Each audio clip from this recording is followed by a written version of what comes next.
আসসালামু আলাইকুম দর্শক, পবিত্র ঈদুল আজহার শুভেচ্ছা জানিয়ে আমন্ত্রণ জানাচ্ছি মাই টিভি সংবাদে। নুসরাত জাহান মো পুরো সংবাদ জুড়ে সাথে আছে। শুরুতেই সংবাদ শিরোনাম। ঈদের দ্বিতীয় দিনেও পশু কোরবানি দিয়েছেন অনেকে। বর্জ্য অপসারণ কাজে দিনরাত নিয়োজিত ঢাকার 2 সিটির পরিচ্ছন্নতা কর্মীরা।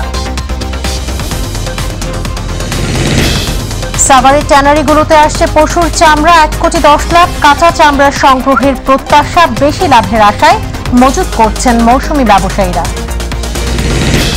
প্রিয়জনের সঙ্গে ঈদ উদযাপন করতে ঈদের দ্বিতীয় দিনেও ঢাকা ছাড়ছেন অনেকে। সড়ক ফাঁকা থাকলেও বিনোদন কেন্দ্রগুলোতে ভিড় নগরবাসী।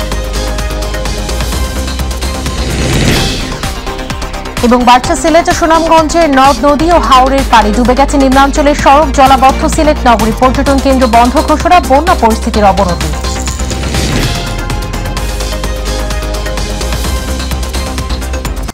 শিরোনাম বলছিলাম, বিস্তারিত সংবাদে যাচ্ছি। ঈদের দ্বিতীয় দিনেও পশু কোরবানি দিয়েছেন অনেকে। মূলত সোমবার যারা কসাই পাননি তারাই আজ কোরবানি দিয়েছেন।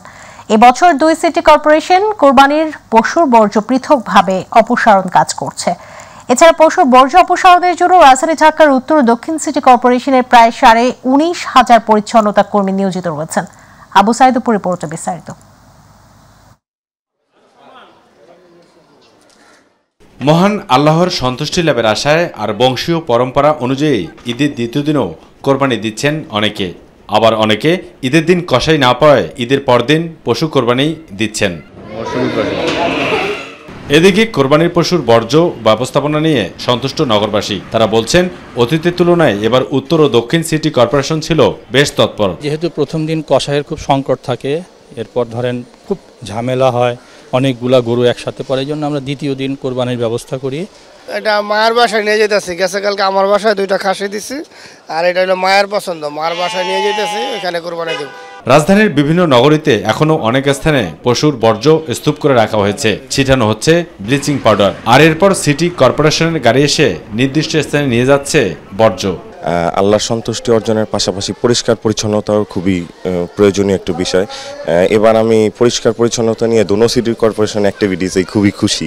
গরু জবাই হওয়ার সাথে ব্যাগ দিয়ে ময়লা পরিষ্কার করে সাথে সাথে ক্লিয়ার করে দেয়, অনেকটা ভালো এখন। তবে ঢাকা উত্তর সিটি কর্পোরেশনের মেয়র আতিকুল ইসলাম বলছেন, নির্দিষ্ট সময়ের মধ্যে বর্জ্য অপসারণ করা হয়েছে। এখনো যারা কোরবানি দিচ্ছেন তারা আমাদেরকে সহায়তা করুন। আমরা 10,40,000 পলিব্যাগ আমরা দিয়েছি। আমাদের 500-রও অধিক গাড়ি, যান্ত্রিক গাড়ি রাস্তায় আছে। প্রত্যেকটি অঞ্চলকে বিভাগীয় প্রধানদের আমরা ভাগ করেছি। প্রত্যেকটি ওয়ার্ডে ওয়ার্ডে আমাদের সম্মানিত কাউন্সিলরবৃন্দ কাজ করছে। আর এদিকে ঢাকার দক্ষিণ সিটি কর্পোরেশনের প্রধান নির্বাহী কর্মকর্তা মোহাম্মদ মিজানুর রহমান জানান, বর্জ্য অপসারণে দিনরাত পরিশ্রম করছেন প্রায় 19,500 পরিষ্কার পরিচ্ছন্ন কর্মী। রাত 10টার ভিতরে তথা 8 ঘন্টার ভিতরেই কিন্তু আমরা 75টি ওয়ার্ডের ভিতরে 72টি ওয়ার্ডের বর্জ্য পরিপূর্ণভাবে ওঠে, অথবা রাত 12টার ভিতরে কিন্তু আমরা 100% কিন্তু বর্জ্য এখনো পর্যন্ত বিশেষভাবে যে আমরা যদি হিসাব করি প্রায় 2,960টি ট্রিপ দেওয়া হয়েছে, অর্থাৎ কেন্দ্রীয় যে ভাগার আমাদের মাতুয়েল সেখানে নিয়ে যাওয়া হয়েছে। আবু সাদপু, মাই টিভি, ঢাকা। সঠিক সময়ে ইজারাদার না পাওয়ায় বিলম্ব হলেও প্রতি ঘন্টায় ঘন্টায় পরিচ্ছন্নতা কাজে নিয়োজিত কর্মীরা যাচ্ছেন এবং বিরামহীন 72 ঘন্টা এই কাজ চলমান রয়েছে বলে জানিয়েছেন ঢাকা দক্ষিণ সিটি কর্পোরেশনের মেয়র শেখ ফজলে নূর তাপস। সন্ধ্যায় নগর ভবনে আয়োজিত এক সংবাদ সম্মেলনে তিনি ভার্চুয়ালি যুক্ত হয়ে তথ্য জানিয়েছেন। এ সময় সাংবাদিকদের প্রশ্নোত্তরে মেয়র বলেছেন, ঈদের প্রথম দিন রাত 12টা পর্যন্ত 75টি ওয়ার্ডের 72টি ওয়ার্ডে বর্জ্য অপসারণ শতভাগ হয়েছে। এই তথ্যটি ভুল। তিনি জানিয়েছেন, দক্ষিণ নগরীতে পরিষ্কার কাজে 9টি পানির গাড়ি কাজ করছে এবং নিয়ন্ত্রণ কক্ষ 24 ঘন্টা খোলা রয়েছে। ঈদের দিন দুপুর 2টা থেকে বর্জ্য অপসারণ কাজ শুরু হয়। মেয়র আরও বলেন, কেউ বলতে পারবে না কোনো এলাকায় প্রথম দিনের বর্জ্য দ্বিতীয় দিন পড়ে আছে। আবার দ্বিতীয় দিনের বর্জ্যের জন্য সকাল থেকে আমাদের কর্মযজ্ঞ চালু হচ্ছে। আবার দ্বিতীয় দিনের বর্জ্য আমরা নির্দিষ্ট 24 ঘন্টার মধ্যে আবার অপসারণ করছি এবং তৃতীয় দিনে গিয়ে আমরা দুপুর বা 2টা পর্যন্ত আমাদের এই কার্যক্রম বিস্তৃত থাকছে। এর মধ্যে যত নতুন তৃতীয় দিনে সকালে যে বর্জ্য সৃষ্টি হচ্ছে সেটাও আমরা পরিষ্কার করে দিয়ে আমাদের কার্যক্রমটা সম্পন্ন করছি। সাভারে বিসিক শিল্প নগরীর ট্যানারিগুলোতে আসছে কোরবানির পশুর চামড়া। ঈদের দিন বিকেল থেকে হেমায়তপুরের হরিণধরা এলাকায় বিসিক শিল্প নগরীর বিভিন্ন ট্যানারিতে রাজধানীর আশপাশ থেকে কোরবানির পশুর চামড়া আসা শুরু হয়। ট্যানারির শ্রমিকরা কাঁচা চামড়াগুলো সংগ্রহ করে লবণ দিয়ে রাখছেন। এবারের কোরবানির ঈদে 1,10,00,000 কাঁচা চামড়া সংগ্রহ করা হবে বলে জানিয়েছেন কারখানার মালিকরা। কর্তৃপক্ষ গরু ও মহিষের চামড়া প্রতি পিস 700 থেকে 800 টাকা দরে কিনছেন। এছাড়াও ট্যানারির পাশে বিভিন্ন ভাসমান দোকানের ব্যবসায়ীরা বেশি লাভের আশায় চামড়া কিনে লবণ দিয়ে মজুত করে রাখছেন।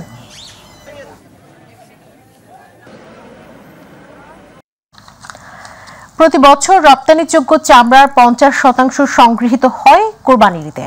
এবছর কোরবানির ঈদে 4 লক্ষ চামড়া সংগ্রহের লক্ষ্যমাত্রা রয়েছে চট্টগ্রামের আড়তদার সমিতির। তবে সরকার যে দাম নির্ধারণ করেছে ট্যানারির মালিকদের কাছে সেই দাম পাওয়ার ব্যাপারে সরকারের মনিটরিং দাবি করেছেন আড়তদাররা। চট্টগ্রাম থেকে মামুনুর রশিদের ভিডিও চিত্রে নুরুল কবিরের রিপোর্ট, জানাচ্ছেন আবু সাইদ অপু।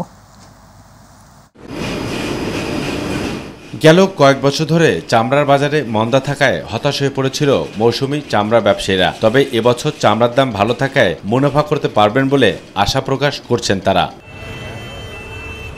চামড়া আড়তদাররা অভিযোগ করে বলেন, প্রতি বছর চামড়ার দাম বাড়লেও সরকারি নির্ধারিত মূল্যে ট্যানারি মালিকদের কাছ থেকে তারা চামড়ার দাম পান না। আর এছাড়াও বিভিন্ন ট্যানারি মালিকের কাছ থেকে বকেয়া টাকা না পাওয়ায় ক্ষোভ প্রকাশ করেন তারা। আমাদের যে বকেয়া ছিল 2015 সাল হচ্ছে 2018 সাল পর্যন্ত, এই পর্যন্ত টাকাগুলো এখনো পাই নাই। এই শিল্প খাতে যে আমাদের একটা ভূমিকা, সেই ভূমিকার জন্য যে আমরা কোনো সাধুবাদ পাচ্ছি না, বা আমরা সরকারি তরফ থেকে কোনো সহযোগিতা বা ব্যাংক থেকে কোনো ঋণ বা ট্যানারি মালিকদের কাছ থেকে আমাদের বকেয়া, এগুলো তো আমরা কেউ পাচ্ছি না। করোনা পরবর্তী সময়ে ইতালি সহ ইউরোপীয় ইউনিয়নের দেশগুলোতে চামড়ার চাহিদা বেড়েছিল, কিন্তু ইউক্রেন রাশিয়া যুদ্ধ পরিস্থিতির কারণে গত বছরের তুলনায় 20% চামড়া রপ্তানি কমে গিয়েছে বলে জানান ট্যানারি মালিকরা। আর এদিকে সংগঠনের নেতারা বলছেন, চট্টগ্রামে একসময় প্রায় 22টি ট্যানারি থাকলেও অব্যবস্থাপনার কারণে বর্তমানে একটি ট্যানারি টিকে আছে। কোভিডের পরে তো মার্কেট খারাপ হয়ে গেছিলো, এরপরে আবার এটা রাইজ করছিল লেদার সেক্টরের দিকে কিছুটা, পরে তো এটা আবার কিছুদিন যাওয়ার পরে যখন রাশিয়া ইউক্রেন যুদ্ধ বাঁধলো, এটা আবার সব 20%-এর মতো ডাউন হয়ে গেছে। আর চট্টগ্রাম জেলা প্রশাসক বলছেন, চামড়া সংরক্ষণ ও বিপণন ব্যবস্থা দুর্বলতার কারণে যাতে আর চামড়া নষ্ট না হয় সে ব্যাপারে জেলা প্রশাসন সার্বিক সহযোগিতা করবে। চামড়া শিল্পের জন্য কাজ করার কথা ছিল, ওরা সঠিকভাবে কাজ করে নাই বলে এবং এই শিল্পের গুরুত্বটা বুঝতে পারে নাই বলে আজকে চট্টগ্রামে চামড়া শিল্পের এই দৃশ্য। প্রতি বছর রপ্তানিযোগ্য চামড়ার 50% সংগৃহীত হয় এই কোরবানির ঈদে। যারা চামড়ার ব্যবসায়ী আড়তদার সমিতি রয়েছেন তারা বলেছেন যে এখানে অনেক ক্ষেত্রে তারা পাওনা টাকা পাচ্ছেন না। চামড়া সরবরাহ করা হয় কিন্তু ঠিক সময় তারা সেই টাকা পেয়ে থাকেন না। এই বিষয়গুলো আমরা নোট নিয়েছি, এগুলো আমরা বাণিজ্য মন্ত্রণালয় এবং শিল্প মন্ত্রণালয়কে অবগত করব। আবু সাইদ অপু, মাই টিভি। প্রিয়জনের সঙ্গে ঈদ উদযাপন করতে ঈদের দ্বিতীয় দিনেও ঢাকা ছাড়ছেন অনেকেই। সকাল থেকেই রাজধানীর বাস টার্মিনাল ও কমলাপুর স্টেশনে যাত্রীদের উপস্থিতি ছিল দেখার মতো। বিভিন্ন কারণে যারা ঈদের আগে গ্রামের বাড়ি যেতে পারেননি তারা রাজধানী ছাড়ছেন আজ। এছাড়া অনেকেই ভোগান্তি এড়াতে ঈদের পরদিন গ্রামের বাড়ি যাচ্ছেন। আবু সাইদপুর আরও একটি রিপোর্ট। ভোগান্তি আর ঝক্কি ঝামেলা এড়াতে কোরবানির ঈদ পরিবার পরিজনের সাথে উপভোগ করতে ঈদের দ্বিতীয় দিনও আপন নিরে ফিরছে মানুষ। রাজধানীর কমলাপুর রেল স্টেশন থেকে শুরু করে সায়দাবাদ, মহাখালী ও গাবতলী বাস টার্মিনালে ঘরমুখো মানুষের ভিড় ছিল চোখে পড়ার মতো। তবে কেন এই ছুটে চলা, সেই প্রশ্নের উত্তর দেন ঘরমুখো মানুষজন। বাড়তি ভাড়া আর কিছুটা অসন্তোষ থাকলেও শত ক্লান্তির মাঝেও ফিরছেন নিজ গ্রামে। খুবই ভালো লাগছে। আমি যেহেতু ঈদের আগে যাইতে পারি নাই যানজটের কারণে, ঈদের আগে যাই নাই, প্রচুর ভিড় ছিল, এই কারণে ঈদের পরের দিন যাচ্ছি। আমরা দেশে যাচ্ছি, অনেক আনন্দ লাগতেছে। ঈদের জ্যাম অনেক ছিল বেশি, তাই দেশে যেতে পারিনি, তাই ঈদের পরে যাচ্ছি। পরিবার পরিজনের সাথে ঈদ আনন্দ উপভোগ করতে ঈদের দ্বিতীয় দিনও আপন নিরে ছুটছে মানুষ। তবে তাদের প্রত্যাশা একটাই, যেভাবে নিরাপদে তারা বাড়ি ফিরছেন সেই নিরাপদের জন্য ফিরতে পারেন কর্মব্যস্ততা নগরী এই রাজধানীতে, এমনটাই প্রত্যাশা ঘরমুখো মানুষের। মহাখালী বাস টার্মিনাল থেকে আবু সাইদ অপু, মাই টিভি, ঢাকা।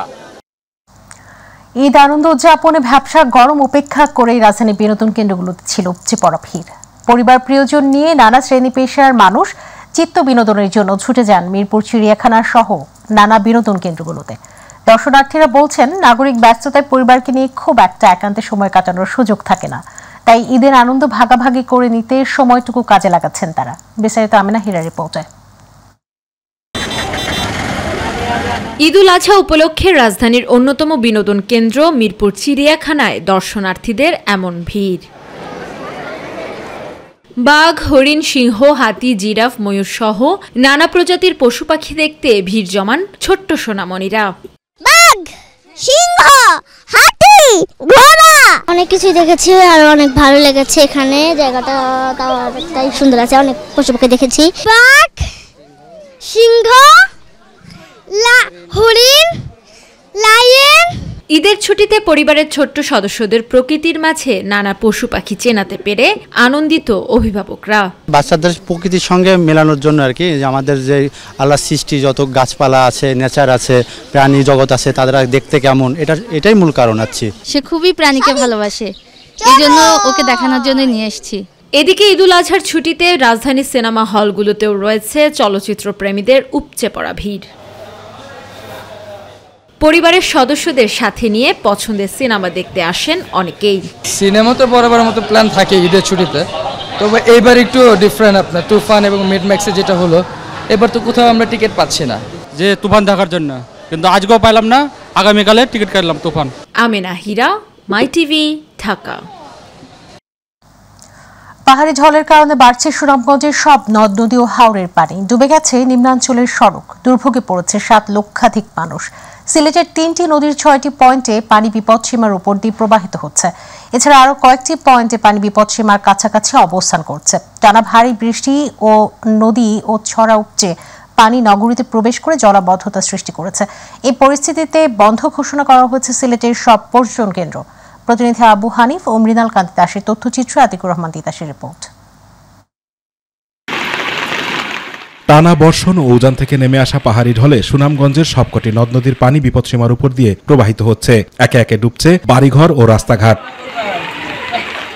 বসতবাড়ি দোকানপাটে পানি উঠায় আসবাবপত্র, দোকানের মালামাল ও মূল্যবান জিনিসপত্রের ক্ষয়ক্ষতি হচ্ছে। বন্যার কবল থেকে বাঁচতে দল বেঁধে পানিবন্দীরা ছুটছেন আশ্রয় কেন্দ্রে। এদিকে পানি বৃদ্ধি অব্যাহত থাকায় সুনামগঞ্জ জেলা শহরের সাথে সবকটি উপজেলার যোগাযোগ বিচ্ছিন্ন রয়েছে। আমরা দুটা ছাড়া কোনো পথ নাই, আসছে কিন্তু আমরা প্রয়োজন। আমাদের ঘর বাড়ি সব তলিয়ে গেছে, সব মানুষ অসহায় অবস্থায় আছে। এখন যদি 24 বন্যাটা হয় আর বড় বন্যা হয়, অবস্থা খারাপ হয়ে যেতে। অন্যদিকে সিলেটের 3টি নদীর 6টি পয়েন্টে পানি বিপদসীমার উপর দিয়ে প্রবাহিত হচ্ছে। এছাড়া আর কয়েকটি পয়েন্টে পানি বিপদসীমার কাছাকাছি অবস্থান করছে। টানা ভারী বৃষ্টিতে নদী উপচে পানি নগরীতে প্রবেশ করে জলাবদ্ধতা সৃষ্টি হয়েছে। এতে সিলেট নগরীর ভেতরে অনেক বাসাবাড়িতে পানি উঠেছে। আমরা এই যে পানি আসছে, পানির লাগি অনেক কষ্ট করতেছি। এই যে বিজ্ঞানে যত কিছু আছে, ল্যাব তুষক কেতা বালিশ নিয়ে মাদ্রাসা আছে, মাদ্রাসাত নিয়ে যেতেছে। আমরা চলাফেরা করতে পারি না, রাঁধতে পারি না, খাইতে পারি না, ঘুমাইতে পারি না। পানির মাঝে তো থাকলে মোটর কা ফাও ফসবে, আর এর কারণে আমরা মাদ্রাসার জায়গা দিয়েছেন, তারা ওইখানে যাইতেছি। আলতা মানা কিন্তু আনতাছি, বড় কষ্ট করি ভাই, বুঝছেন? আমরা টাকার মতনও মানে সিচুয়েশন নাই, পানিতে উঠছে ভাই, রাতারাতি পানি উঠে গেছে, বুঝছেন? সকালে নগরীর 26 ও 28 নং ওয়ার্ডের বন্যা কবলিত এলাকা এবং 3টি আশ্রয়কেন্দ্র পরিদর্শন করেন মেয়র আনোয়ারুজ্জামান চৌধুরী। এই 28 নম্বর, 26, 25 এই এলাকা মোটামুটি কিছু পানি উঠেছে। সুনামগঞ্জ, সিলেট, আমাদের এই বন্যা যারা ক্ষতিগ্রস্ত মানুষের পাশে আমরা দাঁড়াবো। সোমবার সকাল 6টা থেকে মঙ্গলবার সকাল 6টা পর্যন্ত সিলেটে 153 মিলিমিটার বৃষ্টিপাত হয়েছে, আর সকাল 6টা থেকে 9টা পর্যন্ত 44 মিলিমিটার বৃষ্টিপাত হয়েছে। আতিকুর রহমান তিতাস, মাই টিভি। ঈদের দিনেও সরকারের বিরুদ্ধে মিথ্যাচার ও সমালোচনা করতে ছাড়েনি বিএনপি, এমন মন্তব্য করেছেন আওয়ামী লীগের সাধারণ সম্পাদক ওবায়দুল কাদের। ধানমন্ডির আওয়ামী লীগ সভাপতি রাজনৈতিক কার্যালয়ে আয়োজিত ব্রিফিংয়ে তিনি বলেন, মূল্যস্ফীতির মধ্যে 1 বছর 1,40,00,000-এর বেশি কোরবানি হয়েছে, যা গতবারের তুলনায় বেশি। আরও জানাচ্ছেন রাকিব হাসান।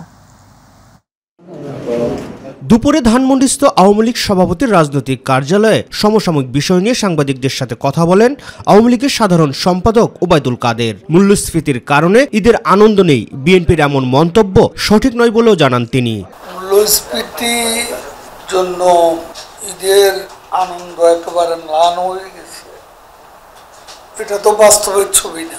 আজকে ইনফ্লেশন আছে বাংলাদেশে, অ্যারাউন্ড 10%। তবে আমাদের আন্তরিকতা আছে, চেষ্টা আছে প্রতিকূল এই পরিস্থিতির মোকাবিলার জন্য। প্রধানমন্ত্রী বঙ্গবন্ধু কন্যা শেখ হাসিনা অবিরাম প্রয়াস চালিয়ে যাচ্ছেন। মিয়ানমারের ব্যাপারে বিএনপি মহাসচিবের বক্তব্যের বিরুদ্ধে চ্যালেঞ্জ ছুড়ে দিয়ে ওবায়দুল কাদের বলেন, বাংলাদেশের সার্বভৌমত্বের কোনো লঙ্ঘন করেনি মিয়ানমার সরকার। পবিত্র ঈদের দিনও সরকারের বিরুদ্ধে মিথ্যাচার, অপপ্রচার বিএনপি ছাড়েনি কিছু। আমি মির্জা ফখরুলকে চ্যালেঞ্জ করছি, সার্বভৌমত্বের প্রতি কোথায় আঘাত? সেন্ট মার্টিনে থেকে জাহাজ তো সরে গেছে, ভেতরে যারা ছিল অনুপ্রবেশ করেছে তাদেরও তারা ফিরিয়ে নিয়েছে। দুর্নীতির বিরুদ্ধে সরকারের অবস্থান স্পষ্ট উল্লেখ করে যে যত বড় শক্তিশালী হোক না কেন, দুর্নীতি করলে তদন্ত করে তার বিরুদ্ধে বিচারের ব্যবস্থা করা হবে বলেও জানান আওয়ামী লীগের এই সাধারণ সম্পাদক। যেই যত প্রভাবশালী তার বিরুদ্ধে দুর্নীতির তদন্ত করা যাবে এবং তদন্ত শেষে প্রয়োজনে মামলা করা যাবে। মামলা মানে বিচারের আওতায় নিয়ে আসতে হবে। রাকিব হাসান, মাই টিভি, ঢাকা। মানুষের দৃষ্টি ভিন্ন খাতে নিতে সরকার অপপ্রচার চালাচ্ছে বলে অভিযোগ করেছেন বিএনপির সিনিয়র যুগ্ম মহাসচিব রুহুল কবির রিজভী। সকালে নয়াপল্টনায় সংবাদ সম্মেলনে তিনি কথা বলেন, ক্ষমতায় থাকার জন্য সরকার ভারতকে দেশের ভেতর দিয়ে রেলপথ করার অনুমতি দিয়েছে উল্লেখ করে তিনি বলেন, এর ফলে দেশের নিরাপত্তা হুমকির মুখে পড়বে। দেশের জনগণের ইচ্ছার বিরুদ্ধে বাংলাদেশের নতজানু সরকার যদি এই রেল লাইন নেটওয়ার্ক বাস্তবায়ন করে, তাতে স্বাধীন বাংলাদেশের অস্তিত্বকে ক্রমাগতভাবে মিলিয়ে দেওয়া হবে। এবারের ঈদ আনন্দের বার্তা নিয়ে আসেনি ভোলার জেলে পল্লীগুলোতে। বাজার থেকে কেনা মাংসে ঈদ উদযাপন করছেন সমুদ্র উপকূলের জেলে পল্লীর বাসিন্দারা। কারো কারো ভাগ্যে জোটেনি তাও। নদীতে মাছের সংকট থাকায় বেকার জীবন কাটছে জেলেদের। সংসারে দুবেলা খাবার জোটাতেই হিমশিম খাচ্ছেন তারা। প্রতিনিধি আরিফ হোসেন লিটনের রিপোর্ট, জানাচ্ছেন শামসাবিজ উচ্ছ্বাস। ঈদে স্ত্রী সন্তানদের নিয়ে একটু সেমাই কিনে খাবেন, সেটাই হয়নি ভোলার জেলেদের। আর কোরবানি দেওয়ার চিন্তা তো দূরের কথা, সন্তানদের নতুন জামা কাপড় দেওয়ার স্বপ্নই রয়ে গেল বাবাদের। তাদের ঈদ উদযাপন নামাজ পর্যন্তই সীমাবদ্ধ। জেলেদের পরিবারে নেই কোনো কোরবানির ঈদের আমেজ। ঈদেও ভালো মন্দ খাওয়ার সুযোগ হলো না তাদের। অপরদিকে এনজিও ঋণের চাপে ঠিকমতো ঘরে আসতে পারছেন না অনেক জেলে। স্যার ধরেন নদীতে আমরা জাল ভাই, নদীতে কোনো মাছ টাছ নাই, আমরা মনে করেন কোনো মানে দিকে মনে করেন ভুলে গেছি। আমরা সমুদ্রে আছে, কিস্তি আছে, নদীতে মাছ নাই, অনেক কষ্ট যাইতে আছে, আমরা অনেক অভাবে আমার দিন যাইতে আছে। সন্তানদের মুখে এক টুকরো মাংস তুলে দেওয়ার সামর্থ্য নেই পরিবারগুলোর, এমন আক্ষেপ নিয়েই দিন পার করছেন এই অঞ্চলের জেলেরা। 1 কেজি মাংস আনিয়েও খাওয়াইতে পারি না, আমাকে নদীতে কোনো মাছ নেই। 10 টাকার জাল মুড়িলেই বাচ্চা করে এখন খাওয়াইতেছি রাস্তার থেকে। আমরা ঈদে কোনো সেমাইও খাইতাম পারি না। এখন কি আমরা কোরবানি তো ভালো কথা, 1/2 কেজি গোস্ত আমরা পোলাওয়ানের জন্য কিনতে পারি না। নদ নদীতে কাঙ্ক্ষিত মাছ না পাওয়ায় ঋণের জালে বন্দী হয়ে আছে ভোলার প্রায় 2 লাখ জেলের ঈদের আনন্দ। শামসাবিজ উচ্ছ্বাস, মাই টিভি, নিউজ ডেস্ক। 21 পদকপ্রাপ্ত কবি অসীম সাহা আর নেই। কোষ্ঠকাঠিন্য, ডায়াবেটিস সহ একাধিক রোগে হাসপাতালে চিকিৎসাধীন অবস্থায় ছিলেন তিনি। মঙ্গলবার বিকেলে রাজধানীর বঙ্গবন্ধু শেখ মুজিব মেডিকেল বিশ্ববিদ্যালয় হাসপাতালে শেষ নিঃশ্বাস ত্যাগ করেন তিনি। তার মৃত্যুতে শোক প্রকাশ করেছেন প্রধানমন্ত্রী শেখ হাসিনা। সাহিত্য অবদানের জন্য 2012 সালে বাংলা একাডেমি সাহিত্য পুরস্কার পান অসীম সাহা। পরে 2019 সালে বাংলাদেশ সরকার তাকে দেশের দ্বিতীয় সর্বোচ্চ বেসামরিক সম্মাননা 21 পদকে ভূষিত করে। বাংলা ভাষা ও সাহিত্য অবদানের জন্য এই পুরস্কার পান তিনি।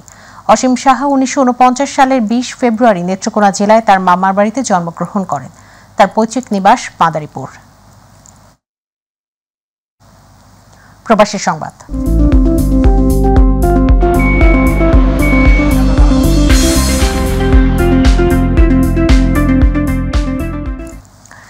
দক্ষিণ পূর্ব এশিয়ার অন্যতম সমৃদ্ধ দেশ মালয়েশিয়া আনন্দমুখর পরিবেশে ঈদুল আজহা উদযাপন করেছেন প্রবাসী বাংলাদেশিরা। ঈদ উপলক্ষে প্রবাসীরা পরিবার নিয়ে মিলিত হন একে অন্যের সঙ্গে। মালয়েশিয়া প্রতিনিধি আশরাফুল মামুন জানিয়েছেন, ঈদের আনন্দকে পরিপূর্ণ করতে ঈদ পুনর্মিলনের আয়োজন করেছে বাংলাদেশি মালিকানাধীন একটি প্রতিষ্ঠানের কর্ণধার সিআইপি অহিদুর রহমান অহিদ। সেখানে উপস্থিত ছিলেন মালয়েশিয়া সরকারের বিভিন্ন উচ্চ পদস্থ কর্মকর্তা, দাতুক সেরি, তানশ্রী, চাইনিজ, ইন্ডিয়ান, মালয়েশিয়ান নাগরিক সহ বাংলাদেশ কমিউনিটির বিভিন্ন কমিউনিটির নেতৃবৃন্দ ও তাদের পরিবার পরিজন। সৌহার্দ্যপূর্ণ পরিবেশে সবাই মেতে ওঠেন গল্প আড্ডায়। ঈদের দিনের এই আড্ডার পাশাপাশি চলে ঈদ উপলক্ষে নানা সুস্বাদু খাবারের আয়োজন। বাংলাদেশিদের এমন ঈদ উদযাপন দেখে অনুষ্ঠানে আগত বিদেশিরাও উচ্ছ্বাস প্রকাশ করেছেন। আমি আসলে প্রত্যেক বছরেই এই ঈদে উদযাপন করা হয় এবং উদযাপন করি। তা আমি আমার সকল প্রবাসী দেশে বিদেশে সবাইকে ঈদের শুভেচ্ছা জানাই। সবাইকে ঈদ মোবারক। আমাদের সব প্রবাসী মালয়েশিয়াদের পক্ষ থেকে সবাইকে ঈদ মোবারক। এখানে ঈদ সেলিব্রেট করে আমার খুবই ভালো লাগছে। স্পেশালি আমাদের ওয়াহিদ এটা অ্যারেঞ্জমেন্ট করেছেন এবং খুব সুন্দরভাবে এখানে প্রায় 500 থেকে 800 লোকের একটা মানে খাওয়ার অ্যারেঞ্জমেন্ট করা হয়েছে। বাঙালি মালয়েশিয়ানদের নিয়ে একসাথে ঈদ উদযাপন করলাম। এর মতো মজা আসলে মনে হয় আমাদের দেশেও আমরা উপভোগ করতে পারি। দর্শক, সংবাদ শেষ করব শিরোনাম আরও একবার। ঈদের দ্বিতীয় দিনেও পশু কোরবানি দিয়েছেন অনেকে। বর্জ্য অপসারণ কাজে দিনরাত নিয়োজিত ঢাকার 2 সিটির পরিচ্ছন্নতা কর্মীরা। সাভারে ট্যানারিগুলোতে আসছে পশুর চামড়া। 1 কোটি 10 লাখ কাঁচা চামড়া সংগ্রহের প্রত্যাশা। বেশি লাভের আশায় মজুত করছেন মৌসুমি ব্যবসায়ীরা। প্রিয়জনের সঙ্গে ঈদ উদযাপন করতে ঈদের দ্বিতীয় দিনেও ঢাকা ছাড়ছেন অনেকে। সড়ক ফাঁকা থাকলেও বিনোদন কেন্দ্রগুলোতে ভিড় নগরবাসীর। এবং বাড়ছে সিলেট ও সুনামগঞ্জের নদীয় হাওরের পাড়ে ডুবে গেছে নিম্নাঞ্চলের সড়ক। জলাবদ্ধ সিলেট নগরী পর্যটন কেন্দ্র বন্ধ ঘোষণা। বন্যা পরিস্থিতির অবনতি।